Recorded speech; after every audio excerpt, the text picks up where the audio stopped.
आज का जो टॉपिक है वो बायोकेमिस्ट्री का एक वेरी इंपॉर्टेंट सब्जेक्ट है जिसे बोलते हैं मायोग्लोबिन। सबसे पहले आपको ये समझना है मायोग्लोबिन क्या होता है और हीमोग्लोबिन और मायोग्लोबिन में क्या डिफरेंस होता है। तो आपको पहले मैं क्लियर कर देता हूं। हीमोग्लोबिन में आपने पढ़ा हुआ है कि हीमोग्लोबिन आरबीसी में पाए जाने वाले रेस्पिरेटरी पिगमेंट होते हैं जो हमारे ऑक्सीजन के ट्रांसपोर्टेशन में हेल्प करते हैं। जबकि मायोग्लोबिन मायोग्लोबिन को हम ऑक्सीजन स्टोरेज प्रोटीन बोलते हैं। ये हमारी मसल्स में रहती है, इसलिए मायो वर्ड बना हुआ है मसल्स से और ग्लोबिन वर्ड है वो प्रोटीन के लिए बना हुआ है। मायोग्लोबिन एक ऑक्सीजन हमने कहा स्टोरेज प्रोटीन है, तो इसकी क्या इंपॉर्टेंस है उसको मैं थोड़ा सा आपको अभी समझा देता हूं। आप जानते हैं कि बहुत सारे ऐसे एनिमल्स होते हैं जो समुद्र की गहराई पे डीप सी में रहते हैं, इतनी ज्यादा गहराई पर रहते हैं। तो आप जानते हैं कि पानी की गहराई में ऑक्सीजन की कमी होती है।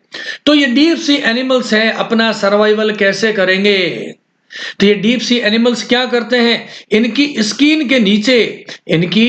के नीचे मायोग्लोबिन का एक मोटा स्तर होता है। स्किन के नीचे मायोग्लोबिन का मोटा स्तर होता है जिसे हम ब्लबर बोलते हैं। तो ये क्या करेगी, ये सरफेस पे जब आती है तो सरफेस में डिजोल्व्ड ऑक्सीजन को ये कैप्चर कर लेती है और इस ब्लबर में ऑक्सीजन का स्टोरेज कर लिया जाता है। और फिर ये डीप सी क्या करेगी, समुद्र की गहराई में नीचे चली जाएगी और लंबे समय तक उस स्टोर्ड ऑक्सीजन का उपभोग करके अपना जीवन यापन कर लेती है। तो यह इंपॉर्टेंस होती है। उसके अलावा मायोग्लोबिन के बहुत ज्यादा इंपॉर्टेंट रोल होते हैं हमारे शरीर के अंदर। क्या क्या रोल होता है उसको मैं पहले आपको समझाता हूं। अब देखते हैं मायोग्लोबिन हमारे शरीर में क्या काम करती है। ये तो एक्वेटिक एनिमल्स के बारे में बताया है मैंने आपको। सारे स्टेप को धीरे धीरे आप समझते रहेंगे, टॉपिक के लिए हड़बड़ाहट नहीं करनी है। आप जानते हैं कि श्वसन के दौरान वायुमंडलीय वायु को, एयर को फेफड़ों में लेना और उसको निकालने की प्रक्रिया को हम ब्रीदिंग बोलते हैं। ब्रीदिंग ये क्या है, ये बने हुए हैं लंग्स। जो चीज बता रहा हूं स्टेप बाय स्टेप समझते रहेंगे। हमने कहा वातावरणीय ऑक्सीजन का उपयोग हम ब्रीदिंग के दौरान करते हैं। इस ऑक्सीजन को अंदर लेने की प्रक्रिया को हम इनहेलेशन बोलते हैं। इनहेलेशन या निःश्वसन बोलते हैं। और हम जानते हैं कि यहाँ पे कहा, इस लंग्स के ऊपर ब्लड कैपिलरीज का डेंस नेट होता है। यहां पर क्या होता है, ब्लड कैपिलरीज का डेंस नेट होता है। ये वाली जो ऑक्सीजन है, ये ऑक्सीजन कहां चली जाएगी, ब्लड में चली जाएगी। कौन से प्रोसेस से जाती है, डिफ्यूजन के प्रोसेस से ये हमारी बॉडी में चली जाती है। स्टेप बाय स्टेप समझेंगे तो आपको टॉपिक समझने में आनंद आएगा। तो ब्लड में क्या होता है, ब्लड में होता है हीमोग्लोबिन जिसको हम HB कहते हैं। उसके साथ जुड़ गई ऑक्सीजन और उससे क्या बन गया, ऑक्सी हीमोग्लोबिन बन गया है। यहाँ पे ये क्या बन गया, ऑक्सी हीमोग्लोबिन बन गया है। चीजों को समझिएगा, अभी मायोग्लोबिन के पॉइंट पर मैं आने वाला हूं। ये जो ब्लड है जिसमें ऑक्सी हीमोग्लोबिन है, इसमें ये क्या करेगा, ये प्योर ब्लड कहलाता है। ये ब्लड फ्लो करेगा, हमारी ब्लड वेसल्स में फ्लो करेगा। और ब्लड वेसल से जब ये ब्लड फ्लो करेगा तो डिफ्यूजन के द्वारा इसे मायोग्लोबिन है वह ट्रैप कर लेती है। यह ऑक्सीजन विसरण की प्रक्रिया द्वारा ब्लड के, आप जानते हैं कि कुछ ऑक्सीजन हीमोग्लोबिन के द्वारा ट्रांसपोर्टेड हो रही है, तो कुछ ऑक्सीजन होती है वो कहाँ रहती है, ब्लड की प्लाज्मा में भी रहती है। तो ये ऑक्सीजन क्या करेगी, मायोग्लोबिन में स्टोर हो जाएगी। और ये मायोग्लोबिन में जो स्टोरेज ऑक्सीजन आ गई है, यहाँ पे ऑक्सीजन आ गई, ये क्या करेगी, ये ऑक्सीजन, इस ऑक्सीजन का उपयोग किया जाएगा, हमारी मसल्स के द्वारा किया जाएगा। आप जानते हैं कि मसल्स की जो सेल्स होती है उनमें क्या होंगे, उनमें होते हैं माइटोकॉन्ड्रिया। आप जानते हो ना, माइटोकॉन्ड्रिया को एनर्जी हाउस कहते हैं, power house of the body बोलते हैं।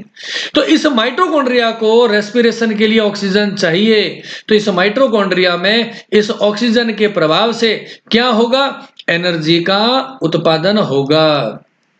अब आपके समझ में आ गया होगा मायोग्लोबिन का क्या रोल है। मसल्स की सेल्स में जो माइटोकॉन्ड्रिया है उसमें ऑक्सीजन की सप्लाई देने का काम भी करता है मायोग्लोबिन। समझ गए बात को। अब हम इस टॉपिक को धीरे धीरे स्मूथली समझते जाएंगे, बिना किसी हड़बड़ाहट के। रिलैक्स में रखिएगा, टेक्निकली समझिएगा। जैसा कि मैं अपनी वीडियो में कहता हूं कि जो पावर पॉइंट प्रेजेंटेशन में ये जो कंटेंट लिखा हुआ है इसको अभी नहीं पढ़ना है। अभी आपको जो बातें हैं मैं आपको समझा रहा हूं, जिन बातों को मैं एक्सप्लेन कर रहा हूं आपको उन्हीं बातों को पहले समझना है और उसके बाद में आप स्क्रीनशॉट ले लें और जो पीपीटी में लिखा हुआ है उससे आप अपने नोट्स बना सकते हैं। तो फिलहाल आपको समझने में ज्यादा फोकस करना है कि इसका क्या रोल होता है। अब बात आती है कि मायोग्लोबिन वेरी इंपॉर्टेंट क्यों है। क्योंकि मायोग्लोबिन एक ऐसी प्रोटीन है जिसकी 3D स्ट्रक्चर के बारे में सर्वप्रथम रिसर्च हुई थी। इसकी 3 डायमेंशनल अरेंजमेंट 3D स्ट्रक्चर को बनाने वाले साइंटिस्ट कौन थे। यहां पर आप इमेज में देख रहे हैं जॉन कैंड्रयू। ये John Kendrew was a British biochemist and the X-ray crystallographer who first time elucidated the three-dimensional structure of the myoglobin. That's why awarded a Nobel Prize in the 1958. So this is the great contribution of the John Kendrick who first time proposed the 3D structure of the protein. तो अब यहां पर देखो जो मैंने बात बोली है अभी देखिए जो मैंने बात बोली है इसमें कौन कौन से स्मॉल यानी कि एमसीक्यूज बनते हैं। सबसे पहला तो ये बनता है कि ऐसी कौन सी प्रोटीन है जिसकी सर्वप्रथम 3D स्ट्रक्चर के बारे में डिस्कवरी हुई थी, तो हम कहेंगे मायोग्लोबिन। दूसरा इंपॉर्टेंट एमसीक्यू बनता है कि वह कौन सी टेक्निक है जिसकी हेल्प से हम किसी भी मॉलिक्यूल के 3D स्ट्रक्चर को देख सकते हैं, त्रिविमीय संरचना को, तो हम कहेंगे एक्सरे क्रिस्टलोग्राफी। और तीसरा वह कौन से वैज्ञानिक है जिन्होंने सर्वप्रथम किसी भी प्रोटीन के संरचना के बारे में खोज की थी, तो हम कहेंगे जॉन कैंड्रयू। ये तीन इंपॉर्टेंट क्वेश्चंस बनते हैं एमसीक्यूज में। अभी और डिटेल में समझते जाएंगे और चीजें आपको समझते आती रहेगी। अभी आ रही है स्ट्रक्चर ऑफ मायोग्लोबिन। अभी मैं जो स्लाइड में लिखता हूं आप स्टेप बाय स्टेप उसको फॉलो अप करो, आपको कंटेंट पढ़ने की जरूरत नहीं रहेगी और आपको याद हो जाएगा। देखिए आप जानते हैं कि कोई भी प्रोटीन होता है उसका फॉर्मेशन किससे होता है। आप समझते हैं protein are the polymer of the amino acids and the amino acids are bonded with the peptide bond and make a linear structure that is called as the polypeptide chain, just like I am making a polypeptide chain on this PowerPoint presentation. You can clearly see that there is a NH2 group is present on the one hand and on the other hand carboxyl group is present at the end of the polypeptide chain. तो इस polypeptide श्रृंखला का वह and जहां पर NH2 होता है उसे हम क्या बोलते हैं, उसे हम बोलते हैं एन टर्मिनस कहते हैं। जबकि पॉलीपेप्टाइड का वह सिरा जहां पे कार्बोक्सिलिक ग्रुप है उसे हम क्या बोलते हैं, उसे हम सी टर्मिनस कहते हैं। तो पॉलीपेप्टाइड चेन है, मान लेते हैं पॉलीपेप्टाइड चेन है, इसके दो एंड होंगे, एक तरफ NH2 होता है उसे हम एन टर्मिनस कहते हैं, दूसरी तरफ कार्बोक्सिलिक ग्रुप होता है उसे हम सी टर्मिनस कहते हैं। और उसके बीच में क्या होंगे, बहुत सारे अमाइनो एसिड्स होंगे। कितने होंगे, अगर मायोग्लोबिन की मैं बात करता हूं तो 153 अमाइनो एसिड्स इसमें पाए जाते हैं। यानी कहने की बात है कि यहां पे देखिए जहां पर मैं लिख रहा हूं यहां से लेके यहां तक कितने हैं, 153 अमाइनो एसिड्स होते हैं। यहां पे इस डायग्राम में तो मैंने नहीं बनाया 153, मैं यहां पर एन लिख देता हूं। Total number of amino acids are 153 in the myoglobin. ये हमने इसकी स्ट्रक्चर की बात बता दी है आपको, 153 अमाइनो एसिड्स। और अभी ये जो मायोग्लोबिन होता है अब इसके बारे में और देखते हैं। इस मायोग्लोबिन का अगर आप मॉलिक्यूलर वेट की बात करेंगे आणविक भार तो यह होता है 16,700 मॉलिक्यूलर वेट। यानी इसमें जितने भी कार्बन है जितने हाइड्रोजन है, जितने भी नाइट्रोजन है, all the elements that are found in the myoglobin, आप उसके एटॉमिक नंबर के आधार पे इसके मॉलिक्यूलर वेट, आणविक भार को ज्ञात कर सकते हो। समझ गए बात को? अभी और चीजों को समझते हैं, कैसी होगी इसकी स्ट्रक्चर।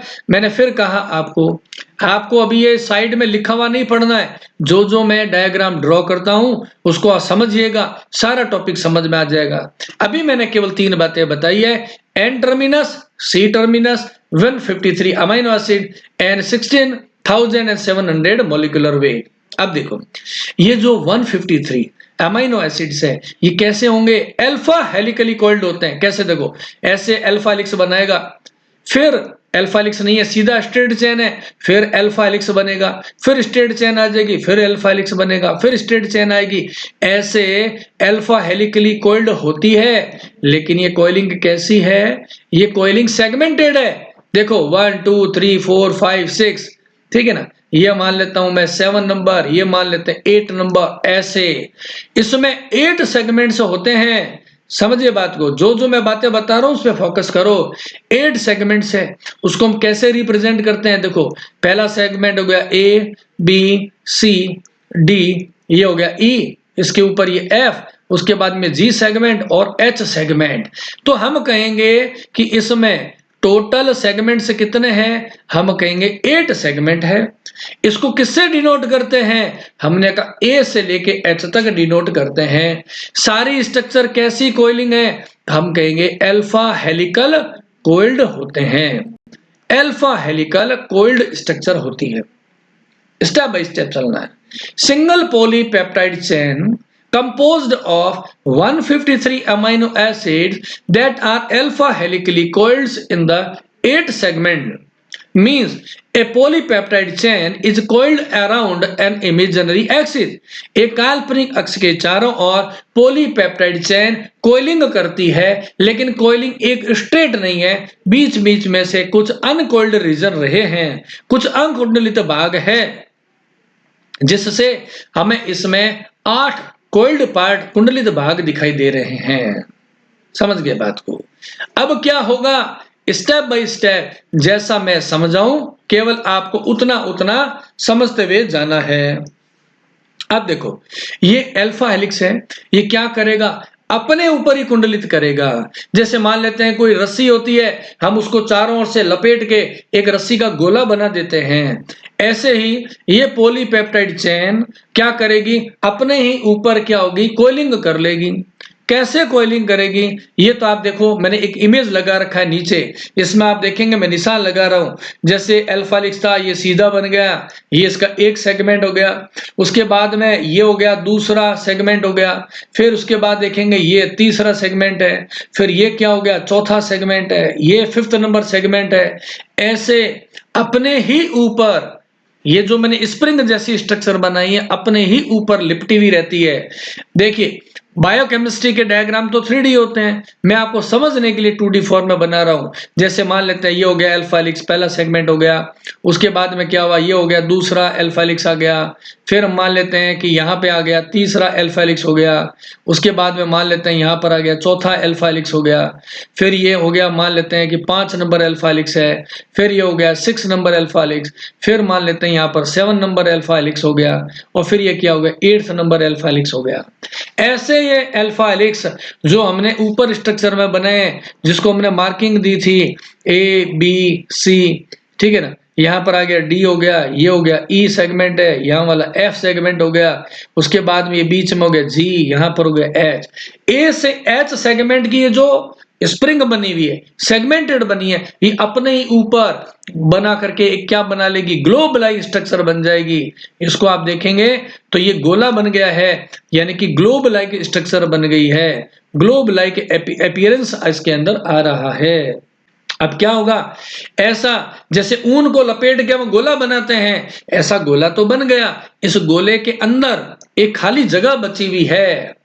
यहाँ पे देखो सेंटर में जहां मैं गोला बना देता हूं, ये बीच में क्या हुआ है? एक ब्लैंक स्पेस पड़ा हुआ है, और इस ब्लैंक स्पेस को हम क्या कहते हैं? इसे कहते हैं हम पॉकेट। इसको हम क्या बोलेंगे? इसे हम कहेंगे पॉकेट ऑफ मायोग्लोबिन। शॉर्ट में मायोग्लोबिन को MB लिखते हैं। एक सेंटर में पॉकेट है, पहले इसका करैक्टर बताता हूं फिर समझाता हूं। इस पॉकेट को हम कहते हैं कि यह हाइड्रोफोबिक पॉकेट होती है। ये पॉकेट कैसी है? हाइड्रोफोबिक है। हाइड्रोफोबिक पॉकेट क्यों है? देखो ध्यान से सुनिएगा।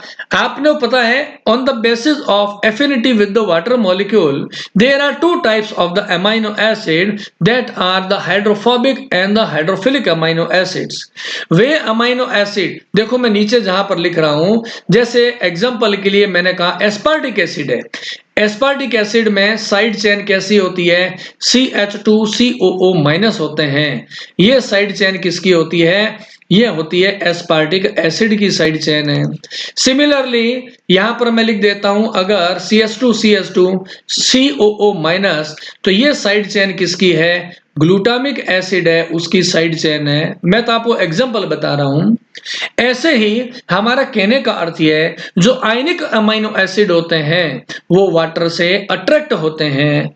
क्यों होते हैं? हर बात को मेरे ध्यान सुने। आयनिक अमाइनो एसिड होते हैं वो ध्रुवीय है, पोलर है। सिमिलरली वाटर क्या होता है? एक पोलर सॉल्वेंट होता है।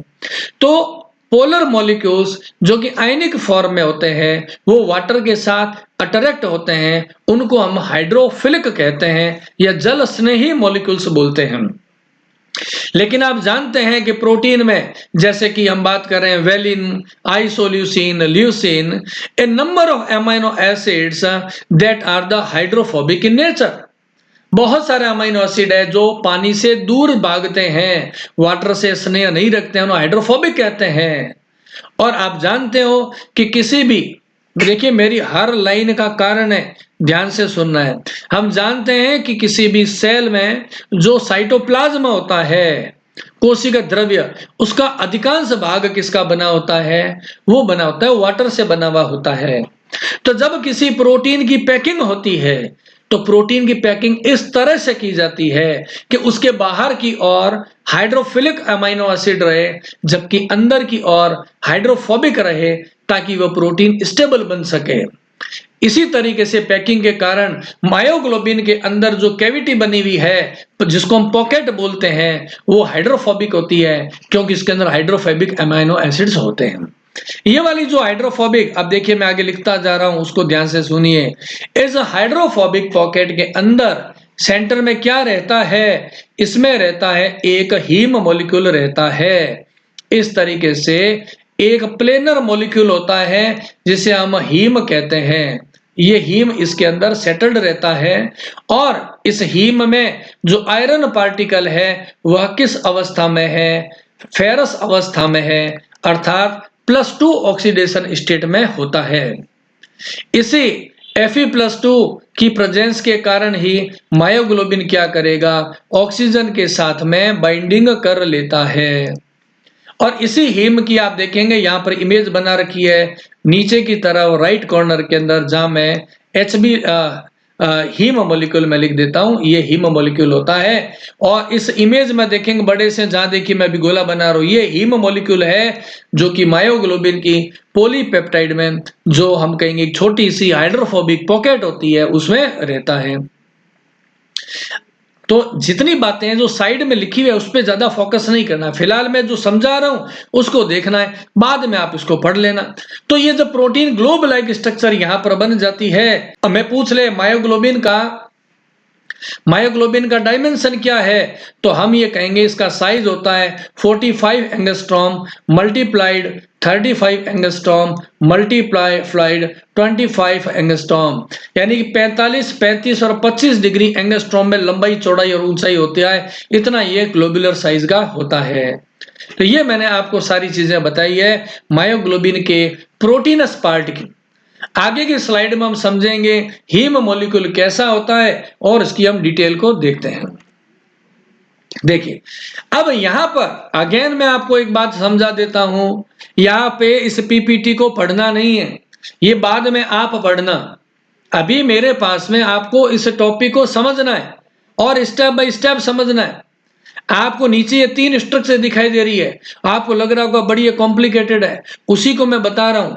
साइंटिफिकली, और आपको ये भी बताऊंगा कि एग्जाम के अंदर आंसर बुक में ये डायग्राम यानी ये स्ट्रक्चर है, केमिकल स्ट्रक्चर कैसे ड्रॉ करनी है, स्टेप बाय स्टेप समझेंगे। पहले मेरी बातों को एक एक लाइन को ध्यान से सुनिएगा। अगर मैं धीरे बोल रहा हूं तो आप YouTube में स्पीड को बढ़ा सकते हो, अगर आपको लग रहा है मैं स्पीड से बोल रहा हूं तो आप इसमें स्लो करके भी सुन सकते हैं, वो आपके समझ के अनुसार आप स्पीड को मेंटेन कर सकते हैं। हमने कहा मायोग्लोबिन में जो हीम होता है वह मॉलिक्यूल कैसा होता है, ठीक है। देखो यहां पे मैं कुछ चीजें समझाऊं, आप केवल उस पे धीरे धीरे फोकस करते चलें, गारंटेड आप समझ जाएंगे। देखो यहां पर मैं एक मॉलिक्यूल बनाता हूं जिसको मैं लिख देता हूं, देखिए CH, यहां पर भी CH है, CH, और यहां मैंने लिख दिया NH। अब मैं इसको देखिए जोड़ रहा हूं, जैसे जैसे मैं यहां पर कर रहा हूं आप साथ साथ में समझते रहेंगे। ये एक पेंटागोनल मैंने रिंग बना दी है। इस पेंटागोनल रिंग के चार कोने पे क्या है, CH CH CH और CH है, एक लगा हुआ NH। इस मॉलिक्यूल को हम क्या बोलते हैं, इस मॉलिक्यूल को हम बोलते हैं पिरोल बोलते हैं, या पायरोल भी बोलते हैं। इसी मॉलिक्यूल को जब हम सिंप्लीफाइड तरीके से करना होता है तो हम क्या करते हैं, ये हाइड्रोजन वगैरह नहीं लिखते हैं, सीधा सा ऐसा जैसा मैं अभी बना रहा हूं ऐसी स्ट्रक्चर बना देते हैं, और इसको हम क्या बोलते हैं, इसको हम बोलते हैं पिरोल बोलते हैं। ये पिरोल है, समझ गए बात को। अब एक एक बात को धीरे धीरे फोकस करना, मैं अब समझाने की स्पीड को थोड़ा स्लो रखूंगा। ऐसे ऐसे चार पिरोल आपस में आके जुड़ते हैं। कैसे जुड़ते हैं, मैं स्ट्रक्चर बना रहा हूं उसको आप ध्यान से देखिएगा। चार पिरोल कैसे जोड़ रहा हूं, यहां पे मैं बना देता हूं पेंटागोनल पार्ट, ये हो गया एक पेंटागोनल पार्ट है। यहां मैं लिख देता हूं नाइट्रोजन, तो यहां पर ये नाइट्रोजन, यहां पर भी एक नाइट्रोजन, और यहां पर भी एक नाइट्रोजन। ऐसे मैं चार पिरोल बना रहा हूं। मेरे इस स्ट्रक्चर को बनाने के तरीके को आप नोट कर लें, तो एग्जाम में फिर आपको उसी तरीके से बनाओगे तो एग्जामिनर के सामने इंप्रेसिव भी रहेगा, और आपको इस स्ट्रक्चर को ज्यादा डरने की आवश्यकता नहीं है। ये क्या है, चार पिरोल ग्रुप है। अभी इनके डबल बॉन्ड्स भी मैं बना दूंगा, इसलिए आप निश्चिंत रहो। ये चार मैंने बनाए, पिरोल ग्रुप बनाए। ये चारों पिरोल आपस में इंटरकनेक्टेड है। किस मॉलिक्यूल से, वो देखो ये वाला जो बॉन्ड मैं बना रहा हूं, डबल बॉन्ड CH और सिंगल बॉन्ड, इसको हम बोलते हैं मीथेन ब्रिज बोलते हैं। इस स्ट्रक्चर को क्या कहते हैं, मीथेन ब्रिज बोलते हैं। इस मीथेन ब्रिज की हेल्प से हम इसको जोड़ेंगे। कैसे, अब आपको मैं जैसे जैसे ड्रॉ करूं आप तो वहां फोकस करें, ठीक है। यहां पर देखो, यहां पर मैंने बना दिया CH, यहां पर कर दिया डबल बॉन्ड, ये बन गया एक मीथेन ब्रिज बन गया। सिमिलरली यहां पर देखो डबल बॉन्ड CH और सिंगल बॉन्ड, यहां पर भी एक मीथेन ब्रिज हो गया है। सिमिलरली यहां पर देखें, जैसे जैसे मैं ड्रॉ करता हूं आप घर पे इसको बार बार बना के इसकी प्रैक्टिस कर लेंगे। ये भी एक मीथेन ब्रिज हो गया है। सिमिलरली यहां पर देखें, यहां मैंने लिख दिया CH और यहां लगा दिया डबल बॉन्ड, ये भी एक क्या बन गया है, मीथेन ब्रिज हो गया है। तो चार तो बने हैं क्या, पिरोल, और चार बन गए हैं मीथेन ब्रिज है। इनको हमने जोड़ दिया आपस में, समझ गए बात को। और उसके साथ में मैं क्या करता हूं, देखो ये नाइट्रोजन है, इसके साथ में एक हाइड्रोजन लगा देता हूं, यहां पर हाइड्रोजन लगा देता हूं। अब इन बॉन्ड्स को पूरा कर देते हैं, ये दोनों है डबल बॉन्ड है। उसी तरीके से यहां आ जाओ, ये वाले बॉन्ड कौन से हैं, डबल बॉन्ड है। यहां पर क्या है, डबल बॉन्ड स्ट्रक्चर है। और यहां पर क्या है, ये वाला डबल बॉन्ड है, और ये वाला भी क्या डबल बॉन्ड है। ऐसे हम कहेंगे कि चार पिरोल जुड़ गए हैं, किसके साथ में, चार मिथाइल ब्रिज के साथ में। अब और इसमें हमें क्या ऐड करना है उसको आप सुने। देखो इस कोने पे, यहां पे इस कोने पर जुड़ा हुआ है CH3। CH3 को आप क्या बोलते हैं, मिथाइल बोलते हैं। और यहां पर क्या जुड़ा हुआ है, देखो CH डबल बॉन्ड CH2, इसको हम बोलते हैं विनाइल। इसको क्या बोलते हैं, हम विनाइल बोलते हैं। इसको मैं थोड़ा आपको समझाता हूं विनाइल के बारे में, पहले चलो लिख लेते हैं। इसी प्रकार से इस वाले कार्बन पे कोने पर भी क्या लगा हुआ है, मिथाइल लगा हुआ है। और इस वाले पार्ट पे क्या लिखा हुआ है, CH डबल बॉन्ड CH2, इसको बोलते हैं विनाइल। समझा देंगे अभी आपको। सिमिलरली इस वाले कार्बन पे यहां पर भी क्या है, मिथाइल जुड़ा हुआ है, लेकिन यहां पर क्या लगा हुआ है, यहां लिखा हुआ है propionic acid CH2 CH2 COOH। Similarly इस वाले एक और पिरोल बच गया, अब यहां पर भी SCH3 मिथाइल और यहां पर जुड़ा हुआ है पिरोल ग्रुप जुड़ा हुआ है, प्रोपियोनिक एसिड जुड़ा हुआ है, ये हो गया प्रोपियोनिक एसिड। अब इसका नाम मैंने प्रोपियोनिक एसिड क्यों दिया है, केमिस्ट्री को समझो। देखिए नंबरिंग करता हूं प्रोपियोनिक की, कार्बन नंबर 1, 2 और 3 कार्बन को प्रोप बोलते हैं, सिंगल बॉन्ड पे प्रोपेन, और कार्बोक्सिलिक होने पर इसको क्या बोलते हैं, ओइक एसिड बोलते हैं। तो यहाँ पे ही हमारे पास में क्या बन गया है, ये बन गया प्रोपियोनिक ग्रुप बन गया है। समझ में आ गई बात। अब देखो ये जो मैंने स्ट्रक्चर बनाई है इसका नाम क्या है, देखो मैं यहां पर नीचे लिख रहा हूं, इसे कहते हैं प्रोटोपोरफायरिन। इस स्ट्रक्चर को हम क्या बोलते हैं, यहां पर देखो आराम से लिख देते हैं, प्रोटोपोरफायरिन, प्रोटोपोरफायरिन और 9th रिंग बोलते हैं इसको। ये आपको स्ट्रक्चर समझ में आ गई हो गई। ये जो मैंने स्ट्रक्चर बनाई है फर्स्ट नंबर पे, ये देखो क्या है, प्रोटोपोरफायरिन की रिंग ही है, लेकिन मैंने आपको इसको बनाने का तरीका बताया है। अब इस प्रोटोपोरफायरिन रिंग है, इसके सेंटर में जहां पर देखो लास्ट नंबर जो मैंने बनाया उस डायग्राम की बात कर रहा हूं स्ट्रक्चर की, यहां पर Fe+2 जुड़ा रहता है। कैसे जुड़ा हुआ है, इमेज नंबर 2 में जाओ, इमेज नंबर 1 से इमेज नंबर 2 का फॉर्मेशन हुआ है, जहां मैं एरो बना रहा हूं, इमेज नंबर 1 से इमेज नंबर 2 का फॉर्मेशन हुआ। कैसे हुआ, हमने कहा ये प्रोटोपोरफायरिन है, इसके साथ में ऐड क्या हो गया है, Fe+2 आयन है वो ऐड हो गया। और वो कहां पर ऐड हुआ है, ये यहां पर देखो इसके सेंटर में आपको दिखाई दे रहा है, यहां पर Fe+2 चला गया है। अब हम इसको क्या बोलेंगे, अब हम इसको बोलते हैं हीम कहते हैं। ये मायोग्लोबिन के हीम की स्ट्रक्चर होती है। समझ गए बात को।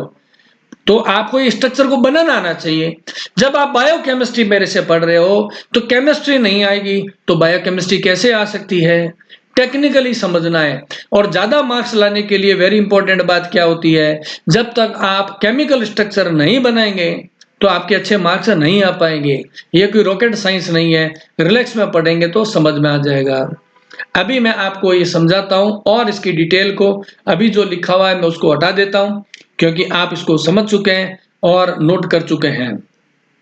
देखिए अब देखिए, अभी हमने क्या बनाया था, इस मॉलिक्यूल को हीम बनाया। अब हीम को मैं यहां बना देता हूं आपके लिए, एकदम सरल टाइप का हीम बना देता हूं। हीम मॉलिक्यूल मैंने कहा ऐसा है, स्क्वायर कट है।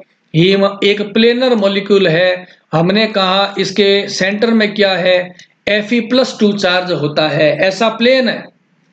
ये जो आयरन है Fe+2, इसकी 6 कोऑर्डिनेशन पोजीशन होती है। फिगर में देखते हुए चाहिएगा, हमने कहा इसकी कोऑर्डिनेशन पोजीशन होती है 6। कैसे, देखो एक यहां पर हो गया, 2 नंबर पे ये हो गया, ये हो गई 3 नंबर और ये हो गई ये 4 नंबर। 4 इसकी है कोऑर्डिनेशन पोजीशन, जो आपस में मिलके एक स्क्वायर बना लिया है। और इसके ऊपर की ओर एक है कोऑर्डिनेशन पोजीशन, और छठी पोजीशन है इसके नीचे की ओर, यानी कि 5th and 6th coordination positions are perpendicular. दोबारा समझो, मैंने कहा इस आयरन की कितनी कोऑर्डिनेशन पोजीशन है, देखिए फर्स्ट, सेकंड, यहां पर हो गया थर्ड और यहां पर हो गया फोर्थ। क्योंकि कोऑर्डिनेशन बॉन्ड बनाएगा इसलिए हमने कोऑर्डिनेशन पोजीशन नाम लिया। 4 हो गए, इसकी कोऑर्डिनेशन पोजीशंस हो गई है। अब क्या होगा, यहां पर देखें 5th नंबर कोऑर्डिनेशन पोजीशन कहां है, ऊपर की ओर, और 6th नंबर कोऑर्डिनेशन पोजीशन मैंने कहां बनाई है, इसके हम कहेंगे हीम मॉलिक्यूल के प्लेन के नीचे की तरफ रहती है। कि ये जो आयरन होता है वो किस कंडीशन में रहता है, ये आयरन रहता है Fe+2 स्टेज के अंदर। ये आयरन कैसे रहता है, Fe+2 स्टेज में रहता है। और Fe+2 को हम क्या बोलते हैं, इसे हम बोलते हैं फेरस बोलते हैं। फेरस की अवस्था में यह आयरन ऑक्सीजन से रिएक्शन कर लेता है और ऑक्सीजन के साथ में बाइंडिंग कर लेता है। जैसे ही ऑक्सीजन मायोग्लोबिन से बाइंड होती है तो इससे क्या होगा, जो मसल्स फाइबर होते हैं, जो मसल्स है उनका कलर है वह बदल जाता है। मसल्स का कलर है वो मायोग्लोबिन के ऑक्सीजनेशन और डीऑक्सीजनेशन के साथ में बदलता रहता है। ये मैंने अभी तक स्ट्रक्चर बताई है हीम की। अभी और डिटेल समझाएंगे, अगली स्लाइड में चलते हैं। अभी तक बनाया उसको फोकस रखिएगा, तो मैं आपको और डिटेल में बताता रहूंगा। अब देखिए यहाँ पे अभी मैंने स्ट्रक्चर बनाई थी, एक बार दोबारा देखिए, मैं यहाँ ड्रॉ कर रहा हूं। मैंने कहा कि कैसी है स्ट्रक्चर, यहाँ पर है हीम का प्लेनर मॉलिक्यूल। जो बातें बोल रहा हूं बनाते हुए वैसे वैसे आपको देखते हुए चलना है। यहाँ पर होता है Fe+2 सेंटर में होता है। और मैंने आपको बताया कि ये जो आयरन है इसकी 6 कोऑर्डिनेशन पोजीशन है। ये वाली, ये तो हो गई 4 जिसकी मैं मार्किंग कर देता हूं। ये हो गई फर्स्ट कोऑर्डिनेशन, सेकंड, थर्ड, और ये हो गई इसकी फोर्थ कोऑर्डिनेशन पोजीशन हो गई है। ठीक है, समझ गए बात को। अब यहां पर आपको देखना है, एक मैंने कहा कोऑर्डिनेशन पोजीशन कहां है, इसके तल के ऊपर है, और दूसरी कहां है, इसके तल के नीचे। ये है 5th और 6th कोऑर्डिनेशन पोजीशन है। अब देखो, जो चीज बता रहा हूं उसको ध्यान से समझते रहना। अब क्या होगा, इसकी जो ये ऊपर की तरफ मैंने कोऑर्डिनेशन पोजीशन समझाई है, ऑक्सीजन मॉलिक्यूल इसके साथ में अटैच्ड हो जाता है। मैंने अभी आपको क्या बताया था पुरानी वाली स्लाइड में, ध्यान से दोबारा मैं बता देता हूं। यहां पर एक बार शॉर्ट में बना देता हूं, वरना क्या कंफ्यूज हो जाओगे, कंफ्यूजन समझ में नहीं आएगा। मैंने ये बताया था कि ये होता है एक प्लेट लाइक स्ट्रक्चर, किसकी बनी हुई है, हीम की, और इसके बाहर की तरफ ऐसे मैं जैसे बना रहा हूं, एक ग्लोबिन प्रोटीन होती है, ग्लोबिन प्रोटीन होती है। यानी जो मैंने हीम बनाया है ये कहां पर है, हीम मॉलिक्यूल कहां पर है, हम कहेंगे मायोग्लोबिन की प्रोटीन के बीच में। तो और मैंने ये बताया आपको कि पॉलीपेप्टाइड चेन में 8 सेगमेंट होते हैं, जिसको हमने ABCDEFGH नाम दिया था। तो यहां पर क्या होगा, उन प्रोटीन की जो सेगमेंट्स मैंने 8 बनाए थे, उनमें से एक सेगमेंट क्या होगा, इस पोजीशन के पास में रहेगा। ये कौन सा सेगमेंट है, इस ऑक्सीजन के पास, मैं अभी बता दूंगा। दूसरा जो सेगमेंट है ABCDEFGH में से, वो कहां रहेगा, हीम मॉलिक्यूल के नीचे की तरफ रहेगा। ये हो गया है, समझ गए बात को। अब देखो, एक जो सेगमेंट है कौन सा, जहां पे मैं आपको निशान लगा देता हूं, एक बार समझिएगा। ये देखो, ये ऊपर वाला जो सेगमेंट है, यहाँ पे जो मैं गोला बना रहा हूं, यहाँ पर होता है हिस्टिडीन। ये देखिए मैंने जो ब्लैक बनाया है, ये क्या है, ये हिस्टिडीन। तो मैं यहाँ लिख देता हूं HIS, एक हिस्टिडीन है। और इस हिस्टिडीन को हम क्या कहते हैं, इस हिस्टिडीन को हम कहते हैं डिस्टल हिस्टिडीन बोलते हैं। जो बातें मैं लिख रहा हूं स्टेप बाय स्टेप समझते चलें। इस वाले हिस्टिडीन को हम कहते हैं डिस्टल हिस्टिडीन कहते हैं। यह इस सेगमेंट में कितने नंबर पे, यह है 64th नंबर पे हिस्टिडीन होता है। समझ गए बात को। और ये कौन सा सेगमेंट है, यह है E नंबर सेगमेंट है। ध्यान से समझते रहो। यानी कि ग्लोबिन प्रोटीन का जो ई सेगमेंट होता है, उसमें 64 नंबर पे जो हिस्टिडीन है वो क्या करेगा, देखो निशान लगा रहा हूं, ये हिस्टिडीन इस ऑक्सीजन के साथ में बॉन्ड बना लेगा, यहां पे बॉन्डिंग बनती है। समझ गए बात को। दूसरा हिस्टिडीन देखो, ये नीचे मैंने पॉलीपेप्टाइड चेन बनाया, यहां पर एक और हिस्टिडीन है। इस हिस्टिडीन को हम क्या कहते हैं, इसे हम कहते हैं प्रोक्सिमल हिस्टिडीन बोलते हैं। हिस्टिडीन को कौन सा, ये प्रोक्सिमल हिस्टिडीन है। और ये सेगमेंट कौन सा है, तो हम कहेंगे कि ये मायोग्लोबिन का F नंबर सेगमेंट है। और उसपे ये हिस्टिडीन कहां पर है, ये हिस्टिडीन है 93rd पोजीशन पर है। और ये वाला हिस्टिडीन इस फेरस के साथ में डायरेक्ट कनेक्टेड हो रहता है, जैसा कि मैं ये लाइन बना रहा हूं। ये वाला जो हिस्टिडीन है कौन सा, जिसको मैंने डायरेक्ट कनेक्ट किया, निशान लगाता हूं, ये वाला, ये डायरेक्ट जुड़ा हुआ है आयरन के साथ, इसलिए इसे प्रोक्सिमल बोलते हैं। जबकि ऊपर वाला हिस्टिडीन जिसको मैंने डिस्टल कहा है, वो भी जुड़ा तो आयरन के साथ ही है, लेकिन वाया ऑक्सीजन जुड़ा है, डायरेक्ट नहीं जुड़ा हुआ है। समझ गए। यही बात तो इधर वाले फिगर में, इससे जस्ट जो लेफ्ट में, उसमें यही तो बात समझाई हुई है। देखो, ये हिस्टिडीन है, कहां जुड़ा हुआ है, वाया ऑक्सीजन आयरन के साथ में जुड़ा हुआ है। और नीचे वाला जो हिस्टिडीन है वो डायरेक्टली कहां जुड़ा हुआ है, प्रोक्सिमल हिस्टिडीन, डायरेक्ट आयरन से जुड़ा हुआ है। तो ये अब स्ट्रक्चर को बनाने का तरीका आप समझ लेंगे तो आपके लिए बहुत इजी रहेगा। अभी चलते हैं और आगे समझते हैं। यहां पर वेरी इंपॉर्टेंट पॉइंट आया, मायोग्लोबिन की टेस्टिंग। हमें क्यों जरूरत है कि मायोग्लोबिन की हम टेस्टिंग करें हमारी बॉडी के लिए? क्या ऐसे लक्षण आएंगे? तो पहले लक्षणों को समझिए, उसके बाद में देखते हैं टेस्टिस की क्या इंपॉर्टेंस होती है। देखिए सबसे नीचे की लाइन में, अगर किसी रोगी के यूरिन में ब्लड आने लग जाए ना, मूत्र में रक्त आ रहा है, यूरिन में अगर ब्लड आने लग जाए, या यूरिन का जो कलर है क्लाउडी हो जाए, है ना, क्लाउडी व्हाइटिश कलर हो जाए, फैटिक की कंडीशन आ जाए, और मसल्स में बहुत ज्यादा अगर दर्द होने लग जाए, ऐसी कंडीशन में हमें समझ जाना चाहिए कि शरीर में मायोग्लोबिन की कमी हो रही है। अब मायोग्लोबिन शरीर में कितना होना चाहिए? तो देखिए मायोग्लोबिन की मात्रा होनी चाहिए 72 नैनोग्राम पर ml होनी चाहिए। यहां पर ये जो Ng लिखा है, इसका मतलब क्या है? इसका मतलब होता है नैनोग्राम है, नैनोग्राम बोलते हैं, यानी कि 1 ग्राम का जो पार्ट है उसको 10 की पावर -9 पार्ट बना दें, उतना छोटा उतना हल्का नैनोग्राम होता है। तो 72 नैनोग्राम पर मिलीलीटर होता है, इतनी मात्रा होनी चाहिए। अगर इससे कम हो जाती है तो क्या प्रॉब्लम हो सकती है? ठीक है ना। तो आप देखें यहाँ पे हाउ मच मायोग्लोबिन, हम इस टेस्ट की जरूरत क्यों है? How much myoglobin is in the blood और द यूरिन, हमारे ब्लड में यूरिन में मायोग्लोबिन की मात्रा कितनी है, इसको ज्ञात करने के लिए हमें मायोग्लोबिन टेस्ट की जरूरत है। प्रश्न हर लाइन से प्रश्न है। आपको ये कहते हैं मायोग्लोबिन टेस्ट के लिए सैंपल कौन सा काम में लेते हैं? तो देखिए हम क्या कहेंगे, ब्लड को काम में लेते हैं या यूरिन को काम में लेते हैं। इससे प्रॉब्लम क्या होगी? It is a sign of damage in the heart, हमारे हृदय में कोई प्रॉब्लम हो गई है। क्या प्रॉब्लम हो गई है? समझो, ध्यान से सुनो। आप जानते हो हार्ट एक ऐसा ऑर्गन है जो हमारे जन्म से पहले धड़कना शुरू हुआ था और हमारे मृत्यु तक हमारा साथ निभाता है। हमारे शरीर की किसी भी मसल्स को हम ज्यादा काम लेते हैं तो थक जाती है, लेकिन कार्डियक मसल्स, हृदय में जो मसल्स होती है उसे हम क्या बोलते हैं? कार्डियक मसल्स बोलते हैं। और ये कार्डियक मसल्स कभी भी थकती नहीं है।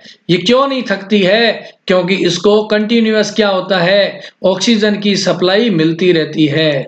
और ऑक्सीजन की सप्लाई कंटिन्यूटी बनाने के लिए कार्डियक मसल्स के अंदर क्या इंपॉर्टेंट था? मायोग्लोबिन है, वो वेरी वेरी इंपॉर्टेंट है।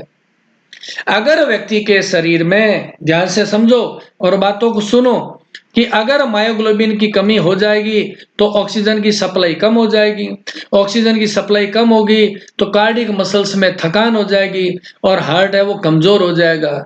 इसलिए हार्ट के संकुचन और शिथिलन, कॉन्ट्रैक्शन और रिलैक्सेशन को मेंटेन करने के लिए, हृदय की पेशियों को मजबूत बनाने के लिए मायोग्लोबिन का पर्याप्त होना जरूरी होता है। उसी तरीके से किडनी डैमेज और किडनी फेल्योर, मसल्स इंजरी या हम कहें मस्कुलर डिस्ट्रॉफी और मायोसाइटिस, इन सभी कंडीशन में ब्लड में मायोग्लोबिन की कमी हो जाती है। Kidney filter myoglobin out of the blood and myoglobin is released into the urine. ऐसी कंडीशन में मायोग्लोबिन की प्रेजेंस के कारण रोगी का यूरिन मिल्की व्हाइटिश हो जाता है। कोई पूछ ले कि सिम्टम क्या है कि शरीर से मायोग्लोबिन निकल रहा है, तो आप ये कहेंगे कि रोगी का जो यूरिन होता है, रोगी का जो यूरिन है उसका कलर कैसा हो जाता है? हम कहेंगे व्हाइटिश हो जाता है। व्हाइटिश क्यों हो जाता है? इसका मतलब क्या है? कि इसमें मायोग्लोबिन है वो बाहर की ओर रिलीज हो रहा है। ऐसी परिस्थिति आती है तो मायोग्लोबिन की टेस्टिंग करना हमारे लिए जरूरी हो जाता है।